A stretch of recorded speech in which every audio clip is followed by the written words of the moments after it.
Hi, everyone. We are live once more. This is the first live of 2023. Welcome back.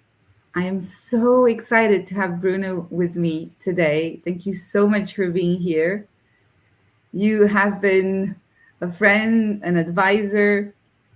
Um, you're bringing so much innovation to me. You're more of a trendsetter than anything else. You're designing the future of sustainability coming from metals and mining. Bruno is in Canada, but he's been around. He's lived and worked everywhere. To name a few places: Singapore, I think Brazil, Argentina, London, Canada now. Yeah, he's busy building his career on. He's a transformation expert. Change is I think he's challenge driven to say the least. So change is really his normal comfort zone. And one of the things that we were discussing together as he was going into a new industry from metals and mining into consulting, we were talking about because now he's the lead in supply chain transformation and sustainability at the EY Excellence Center in Canada. So we were talking about how he will take his knowledge of transformation to apply it to sustainability, and we had this he had the insight to go with, but wait a minute, this is just another transformation. Just like we went digital, now we're going sustainable. So that's why the theme is sustainability is the new digital for today's live. Let me introduce you to Bruno. You have the floor. Thank you again. Oh, thanks, Rebecca, so much for your kind introduction. And also, hello, everyone connected, and also for those that will connect later and watch our recording. Right, it's a privilege to be here and share my views connecting those dots, as you mentioned, transformation with uncertainty and sustainability.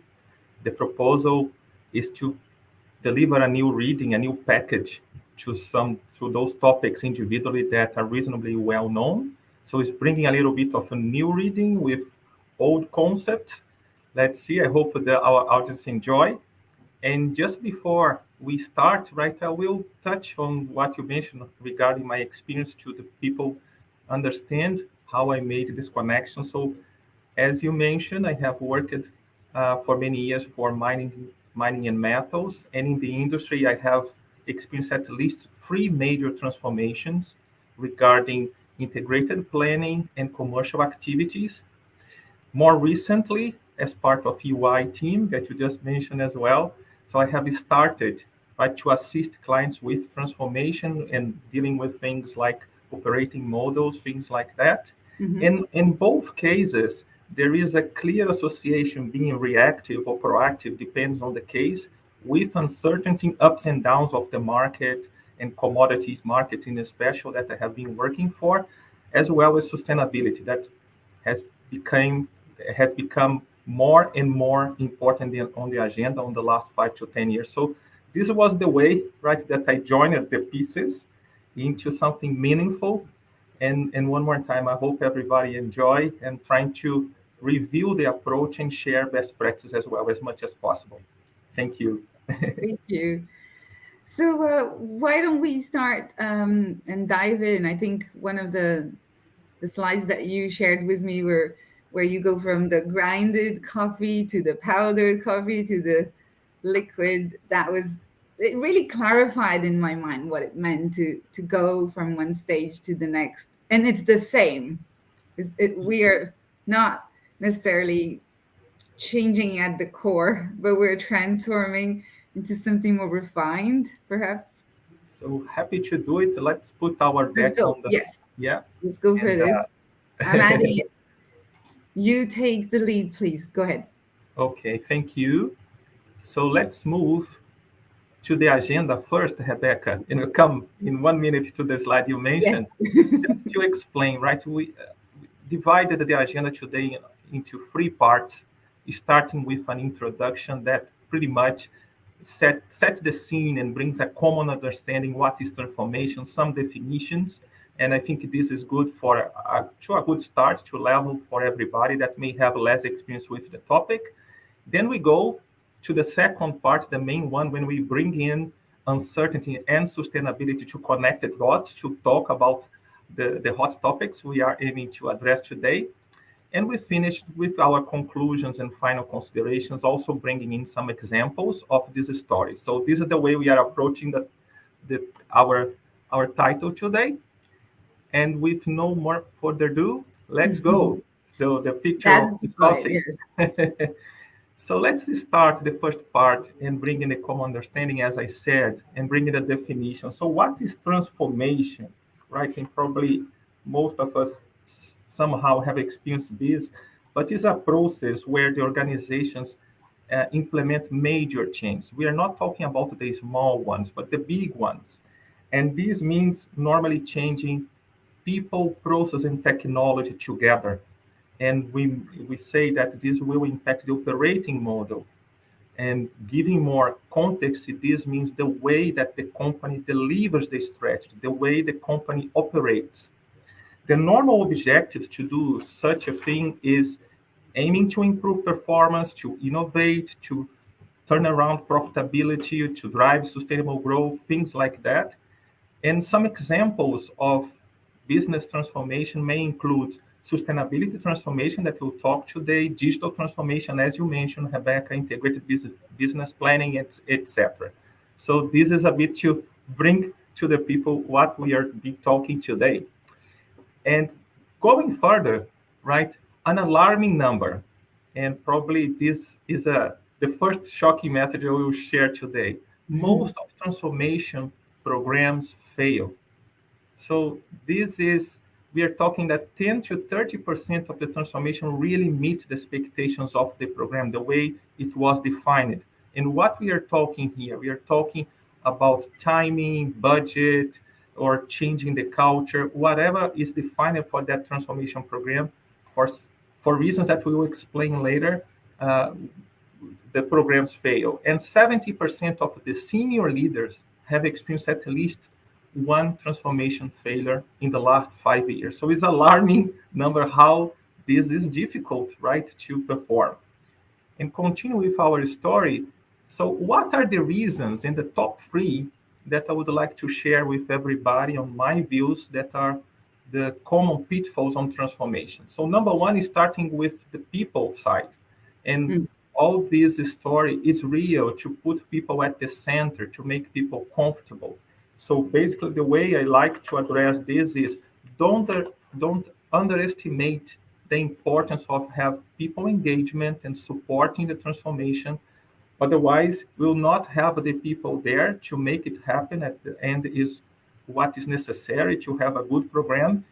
And the leaders need to understand to bring soft skills together with a good change management plan in order to put really people at the center and to be efficient with this part. So, I mean, to have empathy that during the transformation, people will not feel so comfortable and you have the resistor that you need to have convincement. And I have heard from a colleague recently that during a transformation process, we have the psychological battles. So this may sound a little bit Yeah. intense or strong, but it's really what happens. So having people at the center is core, It's and it's really ensuring longevity. Like when you leave, it's not gonna stop, right? correct. And it's probably the most challenging part, not only for leaders, for the organization as a whole. So good change management, bring soft skills to drive this transformation.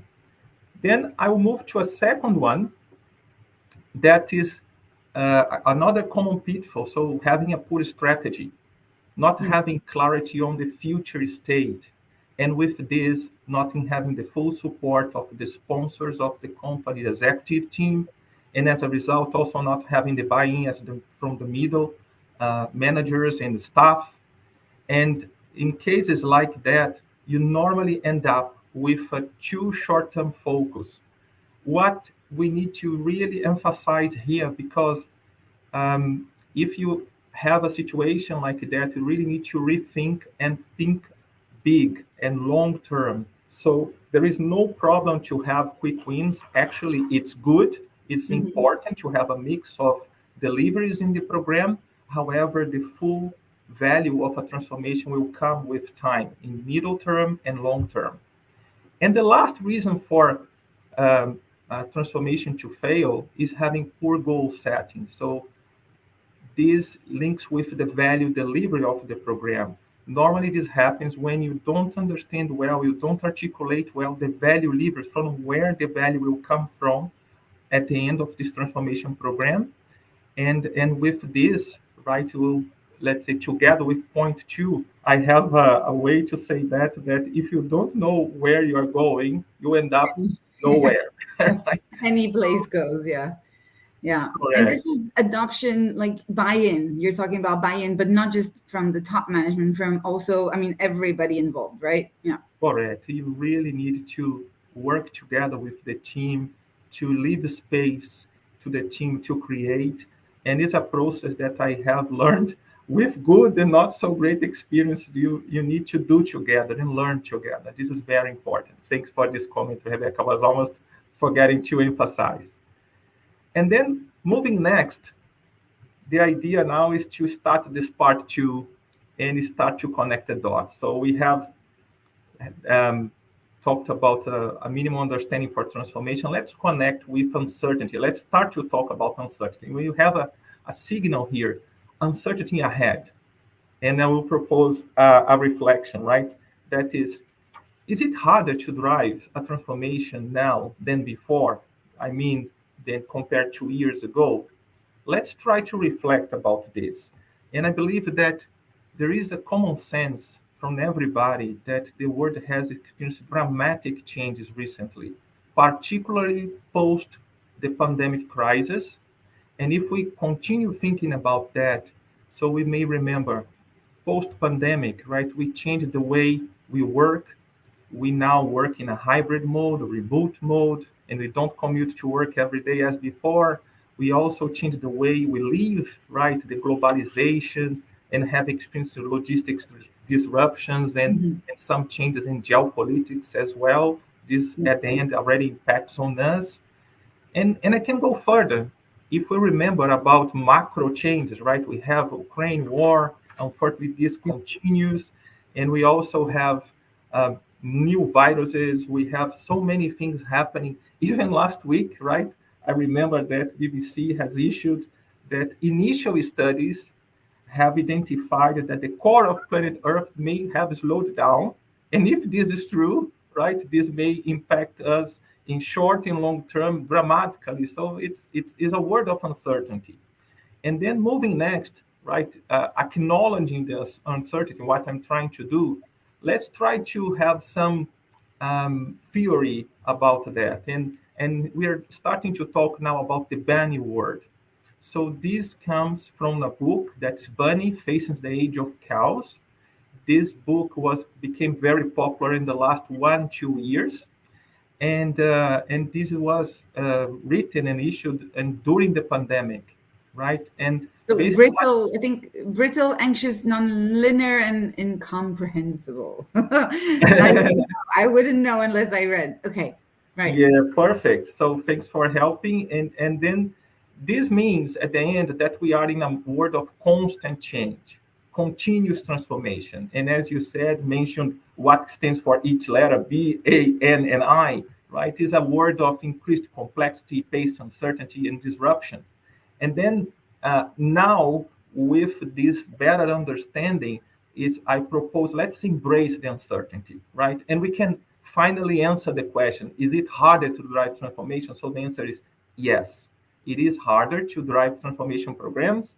And one outcome that I like so much from this Benny theory is that given the world that we are living with uncertainty, there is no point to worry about what is out of our control, those macro changes, right? Yeah. Let's embrace the uncertainty and Yeah. let's live the best way possible. And then moving next, I will start to talk, okay, so what? What we can do about it, about the uncertainty, right? And the proposal here is to share a thinking that is, let's be proactive.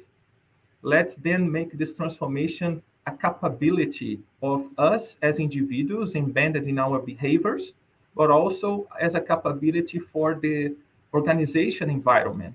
We will Bruno, continue but today supporting.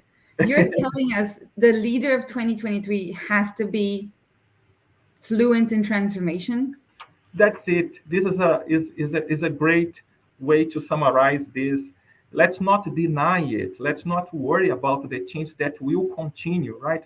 Volatility, uncertainty, disruption is here to stay, and let's embrace it. Let's embed it into our behaviors, as I said before, and then we may minimize the uncertainty by changing, by adapting, and by being more proactive about it. So this is my proposal, right? To connect uncertainty with the transformation. Transformation will continue. And then moving next, my suggestion is let's start talking about sustainability, right? Is to aiming to connect this second dot to transformation. And Yes. another important statement here, companies that don't adapt will go bankrupt without question. And this comes from the Bank of England, right? It's a very strong statement. And I would like to invite everyone to reflect one more time and to consider a kind of second common sense, right?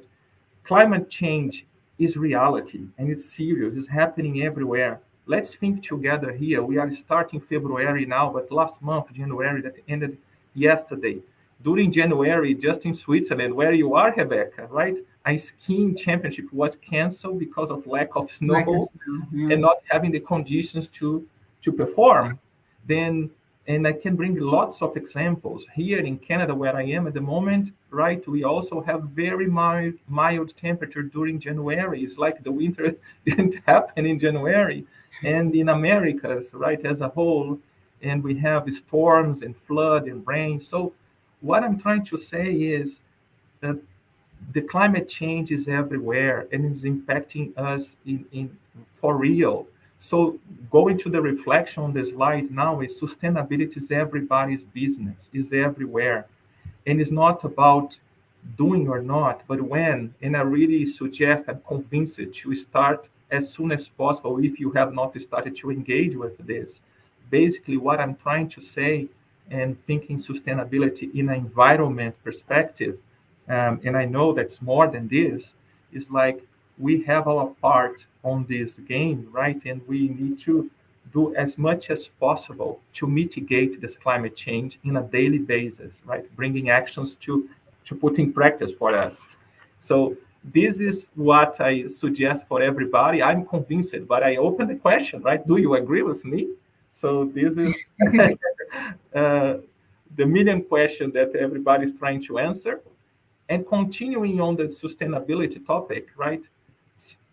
So having in mind that sustainability is everybody's business, let's understand the different layers of engagement and this being demanded and more by society and having more awareness. The first one, I'm talking about investors and stakeholders. So what is the point here? The messaging is they are somehow involved with decisions to bring more or less access to capital for the industry. And I'm talking about all industry, not only the metals and mining that I have been working for years. Secondly, we have the government, and I think this is easy to everybody to understand, but what is the government role here? To bring new regulations that are more green, to also decide about bans and incentives to address the sustainability in an important way. And the last layers is us. We're talking about employees, consumers in a daily basis, and basically, I would like to highlight the first part as employees, that we feel more connected with the companies and we like to stay in the company because of the purpose, how the company is engaged, at the same time that we would like to understand more from the brands and products that we purchase, the transparency about the impacts and what they are doing to minimize the impacts in the environment. So this is all society together. And moving next, then another reflection that you gave the message in the beginning, Thanks. Rebecca. Yeah. Sustainability transformation is the new digital. And you gave part of the context, right? Is what this means. This means I would like to make two comments here. The first one is this is another wave of transformation in analogy what was the digital transformation a few years ago, where the companies were pursuing competitiveness in a way to increase the performance and find new ways to do things. And now, with the same level of urgency, you can see on the right-hand side of the slide, climate change is becoming more critical. Commitments have been made in terms of low carbon solutions. So also connects with the urgency as it was in the past for the digital transformation. So this is the first reason. And the second is that it, digital technologies and technology together with innovation is critical, is an enabler for this sustainability transformation to happen. So through this smart solutions, technology, AI, all together, will make it possible to lower the costs, to change the way we operate, to change solutions, to then having profitable and sustainable solutions to the future. So this is my understanding of to connect sustainability transformation as the new digital.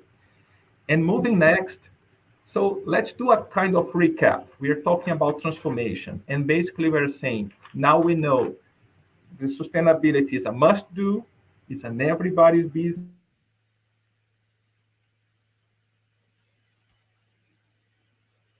Having this in mind, right, what we need to pay attention to participate, to well engage in a sustainability transformation in our organizations everywhere. So those are the points that I would like to highlight to everybody, and I will take a time to talk about two of those. The first one that I would like to highlight is the transition journey, is to understand that this is long term. So I really emphasize to start it now with sense of urgency for those that couldn't have not started yet. However, the end of this story may take 20, 30, 50 years to happen the famous and popular energy transition, right? To us to transition from fossil fuels to clean energy. So this is the way that we are saying this transformation will gonna happen for 20, 30, 50 years. We need to adapt to this. And Yes. second, to reinforce that is all together.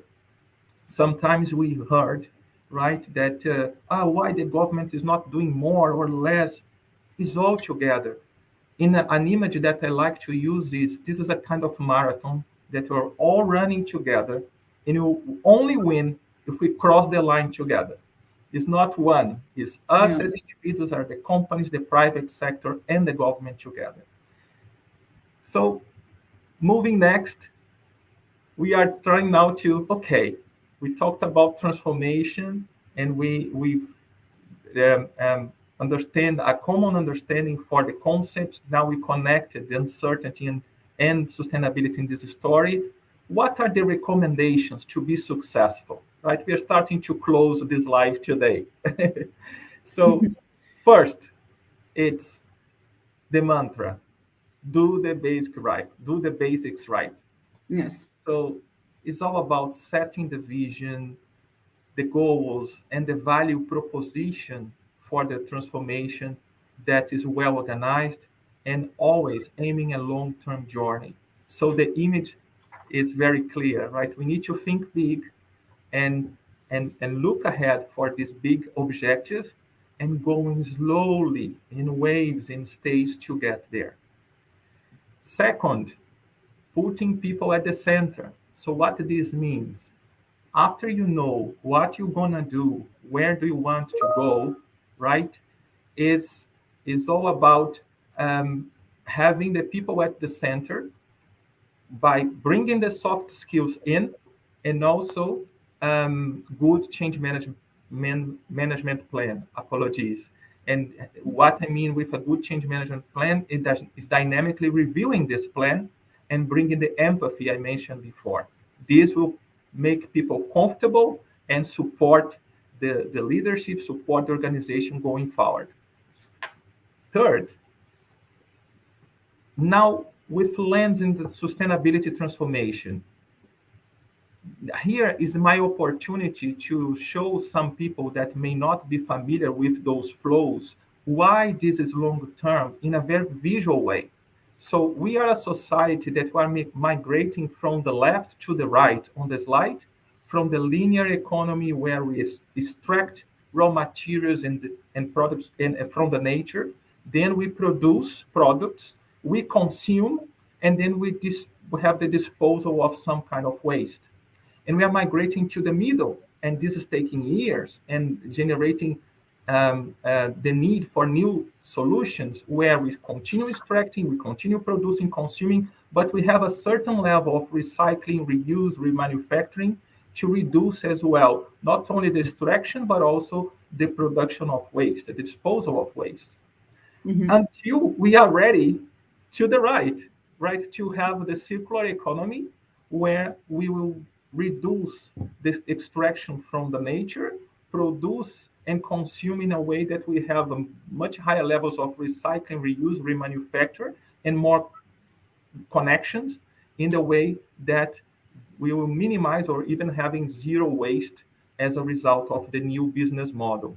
So this is the reason in a visual way why this will take 20, 30, and 50 years to continue to transform. And last, focusing now on the circular economy is to understand that we need to rethink by design new products and new services that will use the three R's, the reuse, the repurpose, the remanufacture in a very intense way. And also thinking on products, for example, that durability will be as much as high as possible. And in a supply chain perspective, that is my main area of expertise, having partnerships and connections in the way that you one contribute and partner with the other more than levels in the past. So those are our main recommendations to really address a transformation with our uncertainty times in a good way.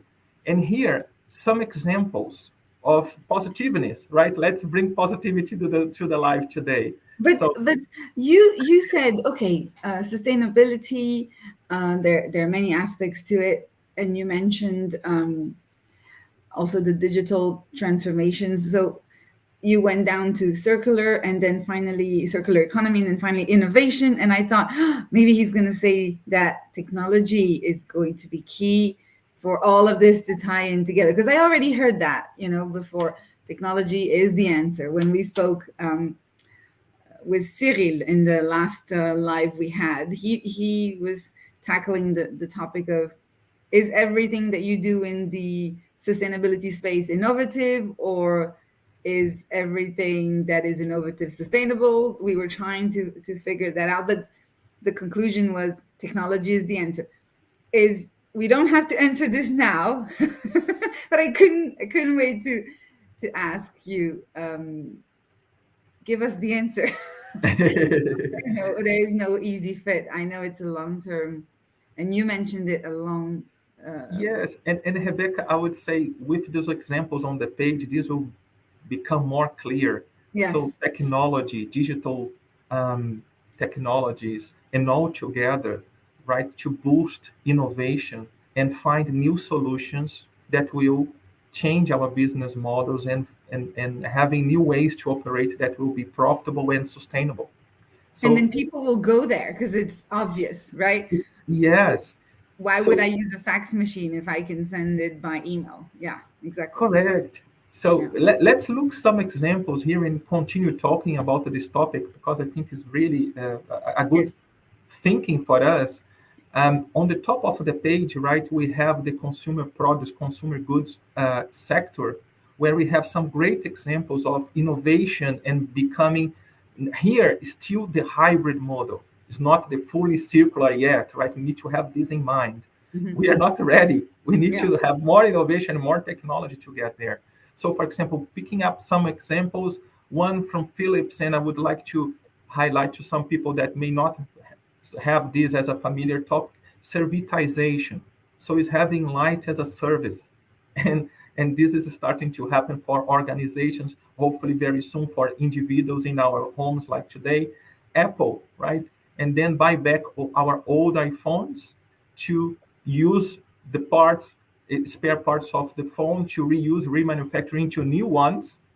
McDonald's recycling the used cooked oil to generate biodiesel that ultimately will power the trucks that delivers the raw materials for the stores. So we are talking about technology innovation. You see that there is this mix, and we are talking about the hybrid models yet. This is very important to highlight. Then, in the sector that I have been working, right, metals and mining, and this may not be so familiar for part of the audience, we have the first point. Elysis is a company that joined the two giants aluminum producers to produce carbon-free aluminum. So this is a great idea. It's not producing, not having gas emissions, and generating oxygen to the atmosphere. This is great. Then we have Vale Base Metals here that has partnerships, have partnered with Tesla, GM, the automotive sector, to supply the nickel that will be part of the batteries for the electric cars. We have the first fully electrified mine in the world in Europe, Nucir, that in using renewable energy. So this is great, right? Technology development and advance. And we have other companies. I'm just picking up some examples like Anglo American or FMG, and also developing new solutions for fuels and changing from fossil fuels for a kind of dual fuel or hydrogen, and then supporting the energy transition. And then on the bottom of the slide, government, right? We have lots of examples. I just picked up some few ones. So, for example, in US, a ban for gas-powered cars starting 2035 in California. In Europe, we have so many examples. I brought here in France some incentives to purchase electronics, used electronics, and then the government bringing incentives to startups for usability projects that will allow to produce the refurbished devices, and also for buying electric cars, the private owners, first buyers of private cars. So a lot of good things and ideas and innovation and technology like Yeah, this it all electronics. ties in. These hybrid models, they are circular, or am I completely off?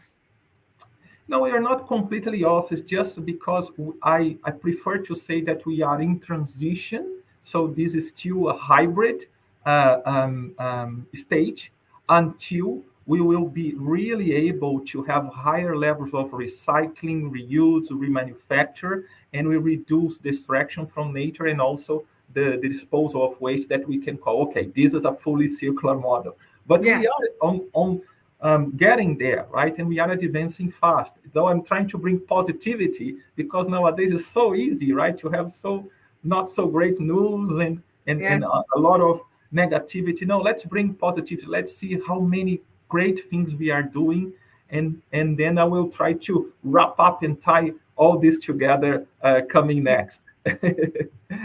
um, Okay, so it's impressive, right? This we are coming to the end of the presentation that I have prepared. And as I said, trying to wrap up and continue on this discussion, one more time, bunny word, uncertainty is here to stay, to persist. The constant transformation is a reality. And if it's a constant, let's have in mind, as I started the live today, most of transformations programs have failed. So success is not granted. Let's take care about this. And what we can do, we also talked before, let's try to be proactive. Let's have transformation as a capability for us Yeah. individuals and also in the organizations. Mm. And then something extra here, Generation Z, right? Let's leverage the Generation Z. That is a generation that is really embracing change. And I really believe that we need to look at them and empower them to help us to this transformation. Then comes our mantra, do the basics right. and not being repetitive, right? We talked about vision, value, putting people at the center of the strategy, and not only this. And last here, another extra, a practice that have become more usual is a balanced and staged approach for transformation. What this means is a mix of quick wins with long-term value delivery and also the non-financial delivery and results. And this normally comes with tied with these stages, not as a transformation umbrella. So some organizations have decided, and I respect that, to not call transformation because people are a little bit tired or sometimes react about one more transformation. What will gonna happen with me? Then they prefer to divide to conquer, to not call transformation. I particularly don't love this approach, but this is a possible approach, and I'm trying to share some best practices, and these have been successful so far. So this talking about the uncertainty and transformation. And last, in terms of sustainability transformation, right? And we discussed it today. That's the new digital. What will bring us to the final step, as you mentioned, Rebecca, the circular economy, right? Is working together, is collaborating, is having more partnerships, and having empathy with people that will have this context, this environment to finally achieve the green solutions. And this very connected with the innovation and digital technology, as you reinforce it, being the enabler to have lower costs, to enable to have a profitable and sustainable new business model. And this will take a long-term journey to get there. As I mentioned before, in certain cases, 20, 30, 50 years to get there. This is the reason that we see those government commitments, that's 2050, 2030, 2000 and something, because this needs a lot of action and development until we are ready to implement this as well. And last, another important message, right? Sustainability in action. We need to have in mind, and this is my suggestion, right? And one more time, I will ask if you agree or not. It may get worse until it gets better. And because we are all learning, we are developing new solutions, we are making history. So it's okay that part of this story we're gonna fail in some developments, in some new solutions. Is part of the process. So let's have a bit of patience, understanding the context, the uncertainty, and what is required. Let's breathe and let's go. So, Rebecca, this is what I have prepared to show with our audience, with you today. And I hope it was so good for you and everybody as it was for me. And it's my opportunity to thank you one more time for inviting me, having me today, and everybody connected here today. Yes, it was brilliant. But I don't want to let you go just yet because I have some questions that I'm sure the audience will also have their own. But sustainability has for sure become clear to me, and I think the audience will agree with the elements that you've brought. A lot of people throw these keywords out there, but very few of them tie them in together so beautifully. So thank you for correlating it to circular economy, to so understanding the digital and the sustainable or sustainability transformation, and then also the innovation technology. So one question is sustainability circular? And if it is a transformation, when do we close the loop? Because the transformation is we have the feeling that we're going in a opposite direction, like 180 degree. But sometimes I think you mentioned a few examples that were quite inspiring, from companies who have taken on, like, you mentioned McDonald's was the cooking oil that can be, a fuel for vehicles. What is it that um, that can be done short term to have a big impact by professionals like yourself? I think that would be my first question. Yeah, and then maybe we'll take it from there. Go ahead. Okay, so important question, and I will share my best views on this. I believe I will try to separate in two parts, right? And Yes. you mentioned about the professional part of the story, and I'll try to bring also a perspective as an individual, right?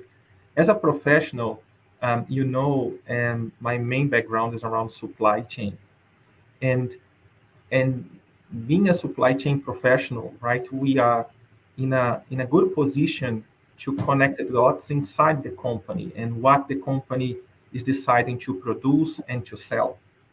And then we have a great impact when we consider in this context the best sustainable way to produce, and this already reduces the impact in carbon emissions, for example. And on the other hand, the same for the sales side. So I believe that all supply chain professionals that may be listening now, this is the easy stuff, how to participate in the decision making that you bring sustainability value levers. And these measurements are starting to become a reality and very common in the supply chain field. And we are producing scenario plannings that in the past we talked about timing, cost, price, and we are bringing more and more sustainability ESG, not only environment, but social and government value levers as well, to take the decisions of what the company will produce and will sell. And with this, reducing the impacts, being more green as possible. But the story is much bigger, right, Rebecca? Besides that, and I'm entering some acronyms of sustainability. I hope part of the audience will follow me in thinking. But we have a division, right, educational revision of scope 1 emissions, scope 2 emissions, scope 3 emissions. And I believe that supply chain professionals as me, we are really going further in a way that the emissions scope 3 are the emissions that are not directly generated during the production process and also the energy that is used to produce that product, but in the supply chain that connects one producer with the customer. And this is the field that all of us, poor supply chain professionals, and the jokes apart, this is very serious. We are aiming to improve our ability to do better and to reduce the impact of our business that we represent. So there are a lot of action in this field, right? And new digital twins and new ways to plan the scope 3 emissions are becoming reality. And I'm enjoying this journey because I'm also learning a lot in this field. So this is a professional perspective, but I would like to emphasize us as individuals, right? We can engage more. And we are talking a lot here for the obvious reasons about environment. But if we Yeah. think ESG, right, we have such a It's role to broader. play Yeah. Yeah. in terms of the social part, the S and the G, right? So being more inclusive and being very conscious about diversity, inclusion, transparency, and bringing this to our actions. So it's us that we're gonna make Yeah. this happen, right? There is no magic. Unfortunately, there is no shortcut as well, Yeah. right? It's a process that we are learning, as I said before, and we Yeah. are finding the ways to put all this together to work. I There's a hope lot I of have answered pressure. you. I mean, there's more pressure on supply chain professionals because it might be the most visible part of sustainability. People go and check your waste management, and I guess it shows. Um, yes, everybody. It's transversal. It's cross-functional. Everybody should be just like everyone went digital. Everybody should go sustainable. It touches everyone, but there's a heavier expectation on supply chain professionals, for sure. Yeah. It's true. because we have this role to look at the supply chain from the beginning until the end. So in the case that I have been working for years, right, from we call from the mining and metals extraction until the market. So it's a huge flow, right, that you look for all the aspects, and then it's risk and also opportunity, right? We have more things to look at and to take care. However, also much more opportunity to contribute and to influence all our peers, right? To in a collective way, in having collaboration to make the difference, to transform. So, yes, I know you mentioned the ESG aspect, because I was going to ask you what can be done also from a people's perspective. And when I say we, I mean people working in the for-profit sector. We're very clear about the return on the investment part, the profit. If you're not in a for-profit industry, if you're in an NGO, and you're not measuring success based on profit, you're measuring based on impact. Are you already, let's say, a little bit ahead in that curve because I suppose you have already been assessing your impact on your community, on the environment, or not, right? I mean, one of the things they don't have necessarily is the clarity on the profit. They depend on donations. Can we go as far as I know it's not necessarily your area of expertise, but does sustainability also apply to those? Is there going to be a transformation to be expected for these types of companies, or how do you see this moving forward? So thanks for the question one more time. And my views are definitely, Rebecca, the NGOs and other organizations, non-profit organizations. I will connect what I mentioned before. I truly believe that all society, all entities together will have a role, and we need to act in a coordinated way, right, to find those new business models and to change in all senses, E, S, and G. Yeah. So you cannot imagine how the NGOs and other entities of the community, for example, are being engaged in the sector that I have been working, right, with mining and metals, to really invert the way that was approached before. And then I continue in my area of my comfort zone, let's put this way, because and this is maybe interesting for our audience, where in the past, Rebecca, the mining and metals companies have approached the community in such a way that we consider, I will say we, because I'm part of this story, that we are exploring some kind of mineral and producing some kind of metal in a community. And this is a privilege for the community to have us, right, producing there and sharing the benefits and also the cons. And we inverted this completely for different reasons, and especially because a lot of communities were impacted, and that a lot of not great examples regarding environment happened. So now it's inverted the game. It's like, okay, the community allows, and the regulations are tighter now to have expansion operations or new operations, new developments.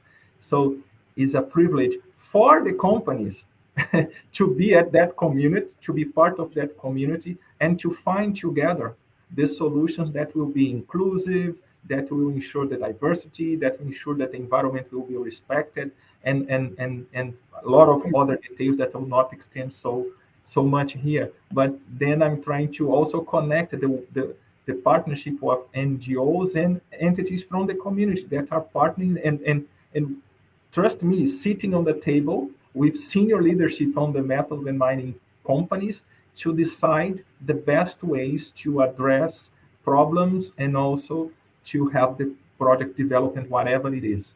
So it's Holistically, it's yeah. a reality. Thanks for This the is really helpful for, I think our audience is also going to reach out to you, whether in private message or through the live chat.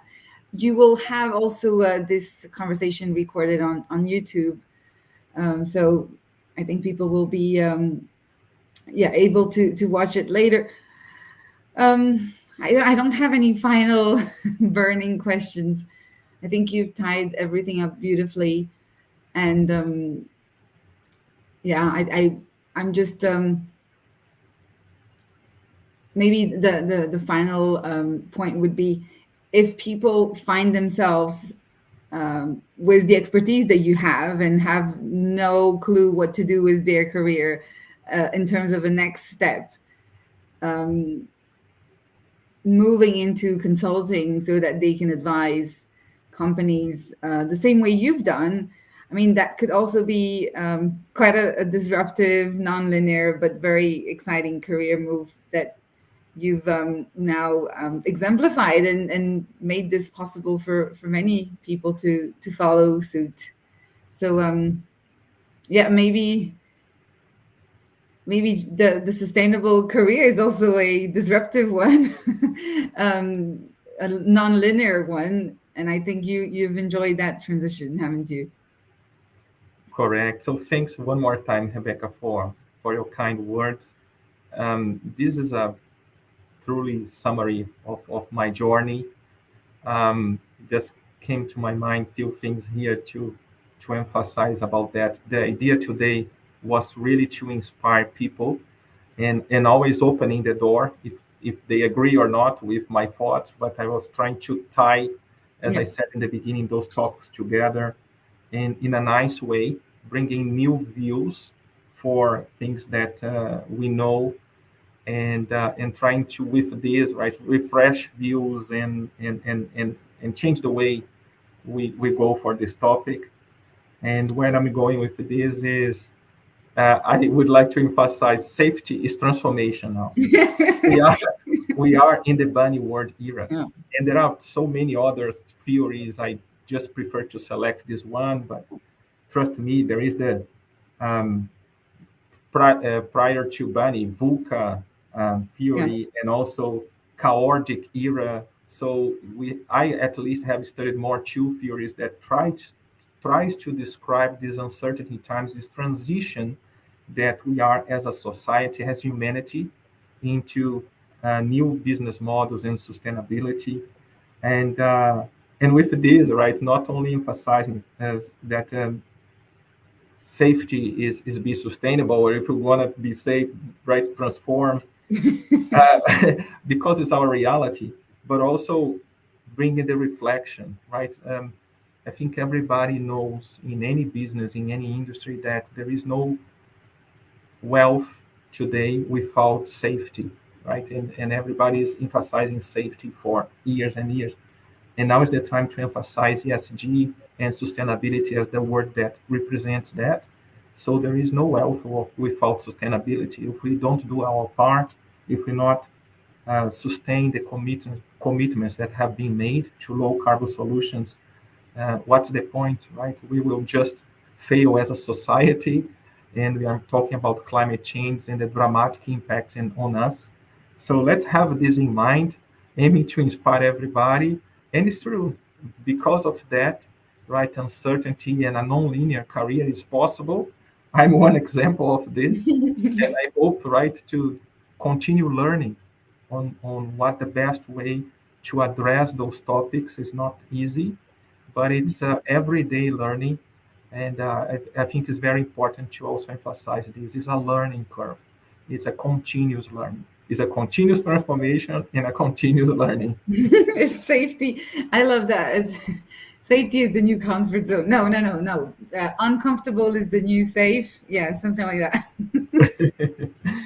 I thank you so much again, Bruno, for this. And just because sustainability is relatively new, you still can jump on that moving train, and you will be able to make sense of this if you have a little bit of experience with change management and transformation.